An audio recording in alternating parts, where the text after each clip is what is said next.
नमस्कार, जय हिंद। मैं रामलखन सैनी वाईफाई नॉलेज में आप सभी का स्वागत है। गाइज, पिछले वीडियो में हमने क्लास 12 का जो पहला चैप्टर है मानव भूगोल की प्रकृति एवं विषय वस्तु, उसके बारे में विस्तार से अध्ययन किया था। और आज की इस वीडियो में हम उसी के अगले पार्ट मानव भूगोल के विकास के बारे में विस्तार से अध्ययन करने वाले हैं। लेकिन गाइज, आगे बढ़ने से पहले यदि अभी तक आपने हमारे इस चैनल को सब्सक्राइब नहीं किया है तो इसको सब्सक्राइब कर लीजिएगा और साथ ही साथ बेल आइकन को भी प्रेस कर दीजिएगा ताकि आने वाले वीडियोज़ की नोटिफिकेशन आपको मिल सके। तो चलो स्टार्ट करते हैं और जानते हैं मानव भूगोल का विकास किस प्रकार से होता है। गाइज, मानव भूगोल का जो विकास है वो आज के लगभग 20 लाख वर्ष पहले पहले ही मानव भूगोल का विकास शुरू हो जाता है। उस समय उत्पत्ति होती है मानव की, और मानव अपनी उत्पत्ति के पश्चात ही लगातार अपने रहन सहन, अपने आवास, अपने क्रियाकलाप, अपनी संस्कृति, इन सभी में लगातार परिवर्तन करता रहता है। देखिए, मानव सबसे पहले आविष्कार करता है अग्नि का, और इसके पश्चात एक और आविष्कार करता है पहिए का। और ये दोनों आविष्कार ही मानव के जीवन में, मानव के विकास में एक मील का पत्थर साबित होते हैं, क्योंकि इनके पश्चात लगातार वो प्रकृति में, अपने क्रियाकलापों में, अपनी दिनचर्या में लगातार परिवर्तन करता रहा और वो आज इसी स्तर तक पहुंचा है। देखिए, मानव भूगोल के विकास को हम 3 भागों में डिवाइड कर सकते हैं। पहला है प्राचीन काल, इसके बाद आता है मध्यकाल, और अभी अंत में है आधुनिक काल। बात करें सबसे पहले प्राचीन काल की, तो प्राचीन काल के समय को हम ईसा पूर्व 600 ईस्वी से ईसा के पश्चात 300 ईस्वी तक रख सकते हैं। और मध्यकाल के अंतर्गत रखेंगे हम 300 ईस्वी से 1600 ईस्वी। 300 ईस्वी से 1600 ईस्वी का जो समय है इसको हम मध्यकाल के अंतर्गत रखेंगे। और आधुनिक काल में रखेंगे हम 1600 ईस्वी से अब तक का जो समय है वो रखेंगे हम आधुनिक काल में। तो सबसे पहले हम जान लेते हैं प्राचीन काल में मानव भूगोल का विकास किस प्रकार से हुआ था। वो कौन कौन से भूगोलवेता थे जिन्होंने प्राचीन काल में भौगोलिक ज्ञान के विकास में एवं साथ साथ मानव भूगोल के विकास में अपना अविस्मरणीय एवं महत्वपूर्ण योगदान दिया था। तो देखिए, प्राचीन काल की बात करें तो प्राचीन काल में यूनानी एवं रोमन जो भूगोलवेता थे, इनका भौगोलिक ज्ञान के विकास में और साथ साथ मानव भूगोल के विकास में महत्वपूर्ण योगदान था। यदि भूगोलवेताओं की बात करें तो इसमें है थेल्स एवं एनेक्सिमेंडर। थेल्स एवं एनेक्सिमेंडर ने वातावरण एवं वनस्पति का जो मानव पर प्रभाव होता है उसका वर्णन उन्होंने उस समय अपनी पुस्तकों के माध्यम से किया था। वातावरण एवं वनस्पति का जो मानव पर प्रभाव होता है उसका वर्णन उन्होंने अपनी पुस्तकों में किया था। इसके अलावा एक अन्य विद्वान अरस्तु,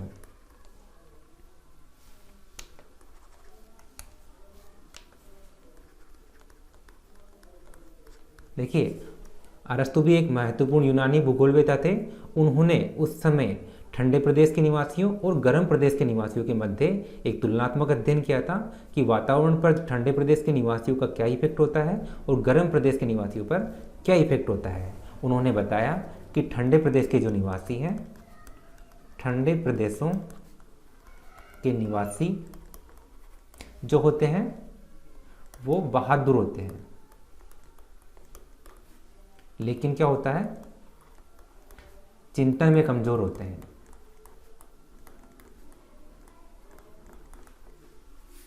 इसके विपरीत जो गर्म प्रदेश के निवासी होते हैं, गर्म प्रदेश के जो लोग होते हैं वो सुस्त होते हैं, लेकिन क्या होता है, चिंतनशील होते हैं।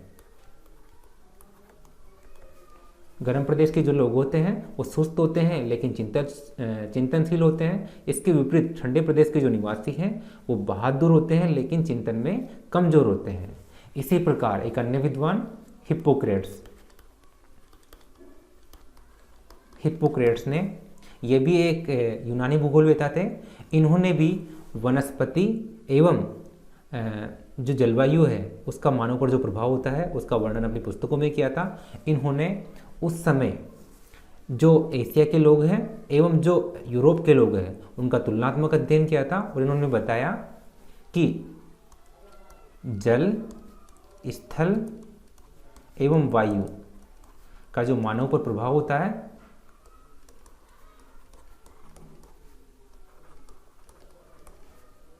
उसका वर्णन इन्होंने अपनी पुस्तकों में किया था। इसी प्रकार एक अन्य विद्वान हेरोडोट्स, देखिए हेरोडोट्स को इतिहास का पिता कहा जाता है, हेरोडोट्स को इतिहास का पिता कहा जाता है, लेकिन जितना योगदान हेरोडोट्स का इतिहास के योगदान में है उतना ही योगदान इनका भौगोलिक ज्ञान के विकास में है। हेरोडोट्स ने भी उस समय जो घुमक्कड़ जातियां थी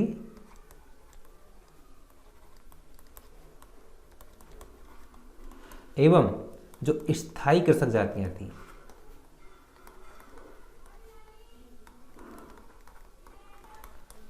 घुमक्कड़ जातियों एवं स्थायी कृषक जातियों पर जो वातावरण का प्रभाव है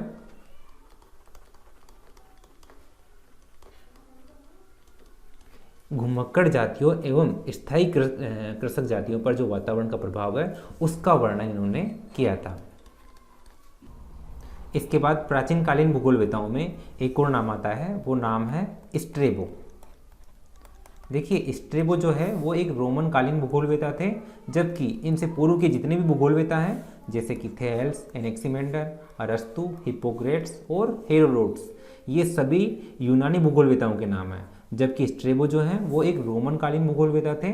और स्ट्रेबो तथा इनके समकालीन भूगोलवेताओं ने भी उस समय मानव तथा मानवीय क्रियाकलापों पर जो वातावरण का प्रभाव था उसका वर्णन अपनी पुस्तकों में किया था। इसके अलावा स्ट्रेबो ने उस समय इटली के विकास का कारण वहाँ की स्थिति, मिट्टी और जलवायु को माना था। इस प्रकार स्ट्रेबो ने इटली के विकास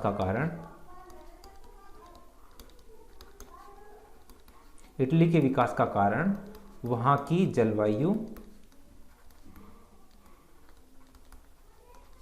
मिट्टी एवं इटली की स्थिति को माना था। इस प्रकार ये वो भूगोलवेता थे जिनका मानव भूगोल के विकास में, प्राचीन मानव भूगोल के विकास में अपना महत्वपूर्ण योगदान था। अब आगे बढ़ते हैं और जानते हैं उन मध्यकालीन भूगोलवेताओं के बारे में जिनका मानव भूगोल के विकास में महत्वपूर्ण योगदान था। मध्यकाल शुरू होता है 300 ईस्वी से और समाप्त होता है 1600 ईस्वी को। इस दौरान क्या होता है, यूरोप में जो प्राचीन कालीन भूगोलवेताओं द्वारा, प्राचीन कालीन यूनानी और रोमन भूगोलवेताओं द्वारा जो मानव भूगोल के विकास में प्रयास किए गए थे वो प्रयास अब रुक जाते हैं, समाप्त हो जाते हैं, और यूरोप में इसी प्रकार एक युग की शुरुआत होती है जिसे हम अंध युग के नाम से जानते हैं। और अंध युग में क्या होता है, यूरोप में किसी प्रकार के भौगोलिक ज्ञान में और मानव भूगोल के विकास में किसी प्रकार का कोई प्रयास नहीं होता। इसके विपरीत अरबकालीन अरबी भूगोलवेताओं द्वारा मानव भूगोल के विकास में कुछ प्रयास किए जाते हैं, जिसमें कुछ नाम प्रमुख हैं जैसे कि हैं अल मसूदी, अल बरूनी, इब्न बतूता, इब्न सिना। ये वो नाम है, ये वो अरबकालीन भूगोलवेता है जिन्होंने मानव भूगोल के विकास में और साथ साथ भूगोल के विकास में कुछ प्रयास किए थे। इसके बाद सन 1300 के आसपास, सन 1300 ईस्वी के पश्चात यूरोप में एक काल शुरू होता है जिसे हम पुनर्जागरण काल के नाम से जानते हैं। पुनर्जागरण काल के दौरान यूरोप में कुछ साहसी नाविकों और कुछ साहसी भूगोलवेताओं द्वारा कुछ खोजें की जाती है, जिसमें कोलंबस द्वारा 1492 में खोज की जाती है वेस्ट इंडीज की। इसी प्रकार Vasco D gamma Vasco D gamma द्वारा 1498 में भारत की खोज की जाती है। इसी क्रम में अमरीगो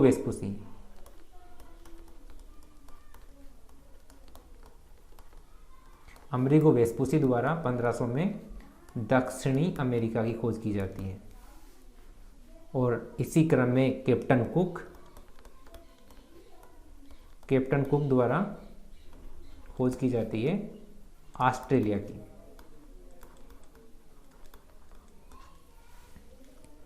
और एक और साहसी नाविक जिसका नाम मुझे याद आता है, मैगलेन इस समय मध्यकाल के दौरान पूरी दुनिया के चक्कर लगाने वाले पहले साहसी नाविक थे।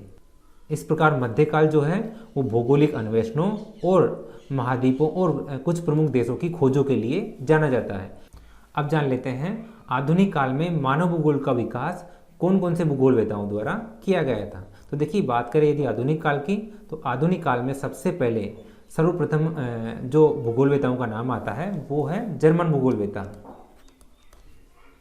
जर्मन भूगोलवेताओं में सबसे पहले नाम आएगा हम्बोल्ट, अलेक्जेंडर वाल हम्बोल्ट, कार्ल रीटर, रिस्टोफेन और फ्रेडरिक रेडजेल। देखिए, फ्रेडरिक रेडजेल जो है वो मानव भूगोल के जन्मदाता भी कहे जाते हैं। फ्रेडरिक रेडजेल जो है वो मानव भूगोल के पिता कहे जाते हैं। इन्हें मानव भूगोल का पिता इसलिए कहा जाता है क्योंकि इन्होंने मानव भूगोल को एक अलग शाखा के रूप में विकसित किया था। अब जान लेते हैं फ्रांस के भूगोलवेताओं को। तो देखिए, फ्रांस के भूगोलवेताओं में नाम आता है फेब्रे, जीन ब्रून्स, डिमांजिया और विडाल डी ला ब्लास। बात करें यदि फ्रांस के भूगोलवेताओं की, तो मानव भूगोल के क्षेत्र में, मानव भूगोल के विकास में फ्रांस के भूगोलवेताओं का जो योगदान है वो सर्वाधिक रहा था। इसी प्रकार अमेरिका और ग्रेट ब्रिटेन में भी मानव भूगोल के विकास के प्रयास किए गए थे। बात करें यदि अमेरिका की, तो अमेरिका के भूगोलवेता हैं कुमारी सैमुअल जो रेडजेल की शिष्या थी, हंटिंगटन, कार्लो सावर, ईसा बोमेन और ग्रिफिथ टेलर।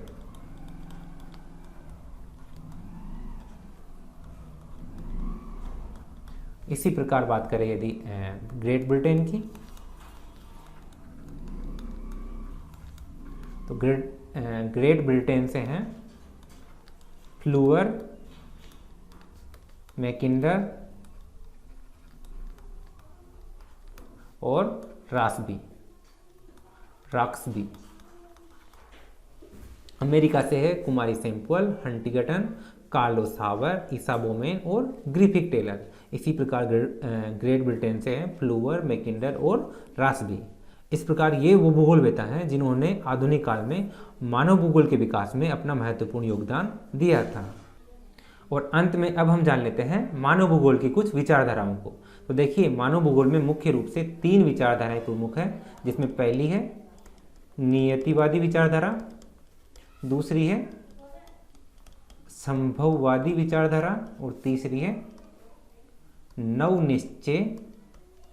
नवनिश्चयवादी विचारधारा। सबसे पहले जानते हैं हम नियतिवादी विचारधारा के बारे में। नियतिवादी विचारधारा के समर्थक हैं मानव भूगोल के संस्थापक फ्रेडरिक रेडजेल और इनकी शिष्या कुमारी सैमुअल। रेडजेल और कुमारी सैमुअल जो है वो नियतिवादी विचारधारा के कट्टर समर्थक माने जाते हैं। नियतिवादी विचारधारा के समर्थकों का मानना था कि मानव के प्रत्येक क्रियाकलापों पर प्रकृति का नियंत्रण रहता है। प्रकृति ने मानव के प्रत्येक क्रियाकलाप की एक सीमा निर्धारित की है। उस सीमा से परे जाकर मानव कोई भी कार्य संपादित नहीं कर सकता है, यानी कि मानव जो है वो एक प्रकृति का दास मात्र है। इसके विपरीत संभववादी जो विचारधारा है, इनके समर्थकों का मानना था कि प्रकृति जो है वो एक सलाहकार से अधिक नहीं है और प्रकृति ने प्रत्येक कार्य के लिए कोई सीमा निर्धारित नहीं की है। मानव प्रकृति में कोई भी कार्य करने के लिए किसी भी तरीके से बंधा हुआ नहीं है, यानी कि प्रकृति एकमात्र सलाहकार है, इससे अधिक वो कुछ भी नहीं है। इनका कहना था कि सर्वत्र संभावनाएं हैं, प्रकृति में सर्वत्र संभावनाएं हैं और कोई भी अनिवार्यता नहीं है। संभववादी जो विचारधारा है इसके समर्थकों में नाम आता है विडाल, डी ला ब्लास्का, इसके अलावा डिमांजिया, जीन ब्रून्स और इसके अलावा आता है फेब्रे। और अंत में अब हम जान लेते हैं नव निश्चयवादी विचारधारा के बारे में। तो देखिए, नव निश्चयवादी विचारधारा के समर्थकों का मानना था कि ना तो मनुष्य प्रकृति का गुलाम है और ना ही प्रकृति मनुष्य के लिए किसी प्रकार की कोई सीमा निर्धारित करती है।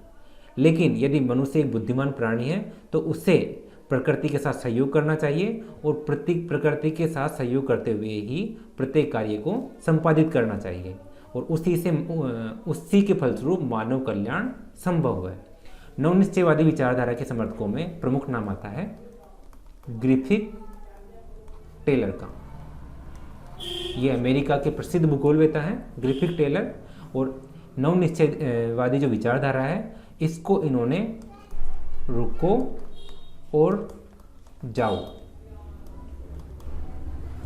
जाओवादी विचारधारा का नाम भी इन्होंने ग्रिफिथ टेलर ने ही दिया था। इस प्रकार आज का हमारा ये वीडियो समाप्त हुआ। आशा करता हूँ ये वीडियो आपको पसंद आया होगा। धन्यवाद।